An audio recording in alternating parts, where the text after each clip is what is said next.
పప్పులు మస్తు పిరం భారీగా పెరిగిన నిత్యావసరాల ధరలు అల్లాడుతున్న పేదలు 6 నెలల్లో 50% పెరిగిన రేట్లు క్వింటా బియ్యం 6000 నుంచి 7000 అల్లం కిలో 200 ఎల్లిగడ్డనేమో 300 కూరగాయలు కిలో 80 రూపాయల పైనే ఉన్నాయి కిలో మటన్ 1000 రూపాయలు కోడిగుడ్డు 7 రూపాయలు అయింది చేరి పిరి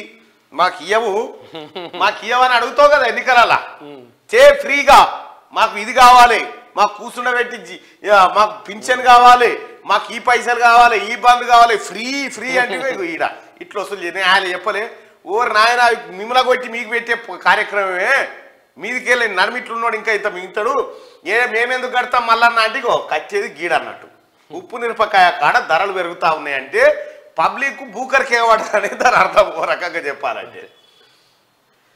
రాష్ట్రంలో నిత్యావసరాల ధరలు భగ్గుమంటున్నాయి 6 నెలల వ్యవధిలో బియ్యం పప్పులు కూరగాయలు ఇలా ఏది చూసినా 50% పైగా పెరిగాయి బియ్యం క్వింటాల్ 6000 నుంచి 7000 ఉన్నాయి టమాటా తప్ప ఏ కూరగాయలు తీసుకున్నా కిలో 80 రూపాయల పైనే పలుకుతున్నాయి నిన్న మొన్నటి దాకా 5 రూపాయల కిలో ఉన్న కోడిగుడ్డు 5 రూపాయలకు ఒక కోడిగుడ్డు ఉన్న కోడిగుడ్డు ఇప్పుడు 7 రూపాయలకి చేరింది ఇలా పప్పు ఉప్పు చింతపండు అల్లం వెల్లుల్లి ఏది ముట్టుకున్నా అగ్గిమంటున్నాయి ముట్టుకున్నా అగ్గి మండుతున్నాయి దీంతో పేదలు అల్లాడుతున్నారు మిగిలిన రాష్ట్రాలతో పోలిస్తే తెలంగాణలోనే పెట్రోల్ డీజిల్ రేట్లు ఎక్కువగా ఉండడంతో ట్రాన్స్పోర్ట్ ఖర్చులు పెరిగి ఆ ప్రభావం వస్తువుల రేట్లపై పడుతుందని వ్యాపారులు అంటా ఉన్నారు ప్రజలారా ఒకటైతే గుర్తుపెట్టుకోరు మనం ఎప్పుడైతే నాకు ఫ్రీగా కావాలి పెన్షన్ ఇంత కావాలి ఇది ఇంత కావాలని ఎప్పుడైతే మనం అడుగుతామో ప్రభుత్వాలు ఇస్తాయి ఎడికెనిస్తాయి నువ్వు ఇక్కడ ఇస్తాయి నీకు 2000 రూపాయలు సింపుల్గా చెప్పాలంటే ఒకసారి क्या हो रहा ना भाई काम नहीं कर रहे हो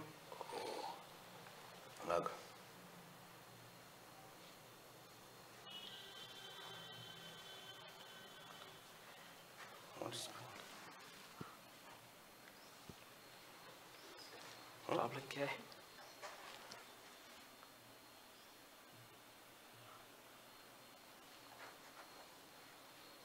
अच्छा सिंपल గా చెప్పాలంటే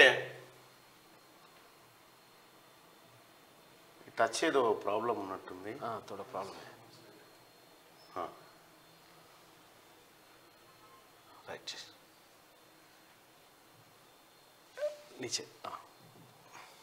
మీకు తెలంగాణ ప్రజలారా ముఖ్యంగా లైవ్ చూస్తున్న ప్రజలు బాగా అర్థం చేసుకోవాల్సినటువంటిది ఏంటంటే మీకు క్లియర్గా చెప్తా ఉన్నా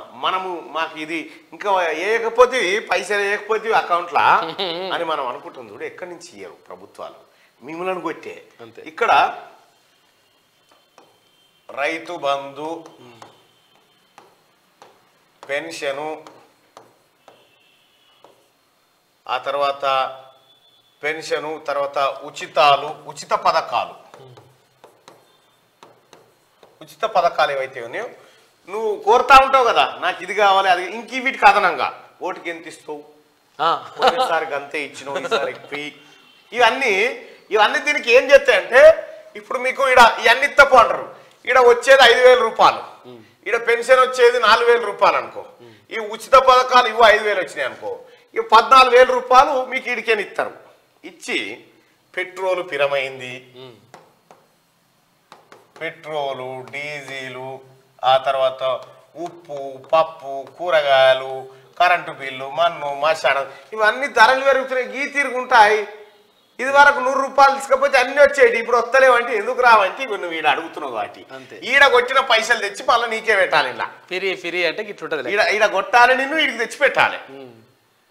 జనము ఏది ఫ్రీగా కావాలని కోరుకోవాలంటే చదువు దవాఖానా ఈ 2 ఫ్రీగా ఉంటే రాష్ట్రం బాగుపడుతుంది వాళ్ళది ఏం పోయింది రాజకీయ నాయకులది ఏం పోయింది అనుకుంటారు ఏం పోదు వాళ్ళది ఫ్రీగా అంటే లేదు తీసుకో నాకు కావాలి సార్ ఫ్రీగా అంటే తీసుకో ఎట్కేనిస్తావని అడగడిగా ఇస్తున్నాడు కదా అని ఎట్కేనిస్తావరా నాయన అంటే నిన్ను కొడతా నీకే ఇస్తా నిన్ను కొట్టుడు నీకే ఇచ్చుడు గంతే నిన్ను కొట్టుడు నీకే ఇచ్చుడు పథకాలు అంటేనే ఫ్రీ పథకాలు ఉచిత పథకాలు గవే వాస్తవానికి ఈ ఫ్రీ పథకాలు ఈ కథా కార్ఖానా లేకపోతే హెల్త్ ఎడ్యుకేషన్ సెక్టార్ బాగా అయితే మీకు ఏది అక్కర్లేదు అవసరం లేదు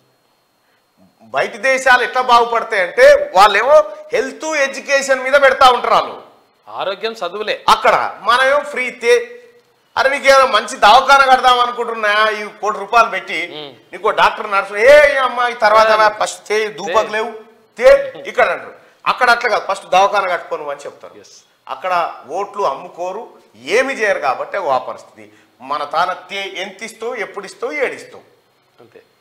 ఎంత ఇస్తావు, ఎప్పుడు ఇస్తావు, ఏడిస్తావు, ఈ మూడింటి మీద నడుస్తుంది కాబట్టి మన బతుకులు ఇట్లా తగ్గబడతాయి. అందుకోసమే మరి ఏడికేం తేవాలి? రేవంత్ రెడ్డి గారు వాళ్ళ ఇంట్లోకి పోయి ముద్ర చేసుకొని ఇచ్చేటువంటివి కాదు, ఫైనాన్స్ మంత్రి గారు వాళ్ళ ఇంట్లోకి ముద్ర చేసుకొచ్చి ఇచ్చేటి కాదు. గతంలో ఉన్న కేసీఆర్ ఏ ముద్రలు చేసుకొచ్చి మనని కొట్టాలి, మనకే పెట్టాలి. ప్రభుత్వాలు ఈ ఒక్క ప్రభుత్వం అన్ని ప్రభుత్వాలకు ఇదే పని, తప్పదు. ఎందుకంటే మనం కోరుకున్నప్పుడు తప్పదు అది. కాబట్టి ప్రజలు మీరు ఈ ఉచిత దుకాణాలు బంద్ చేసుకుంటే, కోరికలు తగ్గించుకుంటే బతుకులు బాగుపడతాయి. మస్తు పిరమైపోయినాయి. అల్లమెల్లిగడ్డ ₹500 అంతే ఇప్పుడు వస్తుంది. ₹500 అల్లమెల్లిగడ్డ. ఉప్పు, పప్పు, చింతపండు, నూనె, కోడిగుడ్డు ₹7 అయింది ఆఖరికి. ₹5 ఉండే ₹7